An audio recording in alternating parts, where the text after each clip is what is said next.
طاح بلا سبب ما ينحسب خلي، واموت من الرخيص البعد احسن لي.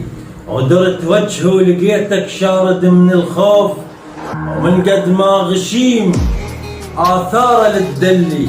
يمهم ما طح الشاي العيون الذيب، بس يمك اطيح ومن طحت كلي. قلت لك بالحرب ما امن الا وياي، من صار الصدق ما اريدك تقلي. قد كنت قادر اردهن بالمثل وياك، وساكت مو ضعف بس انت مو حلي. فطن واعرف الطير اللي بالسما يطير، اذا جايب رسالة وراد ينزل لي. انا اللي وكلته بيدي وعاش بالوجهين، يجي جايب حيايه وفوقنا يخلي. ساكت مو ضعف صدقني ما هم بيك، واذا صار الصدق ما توصل تظلي.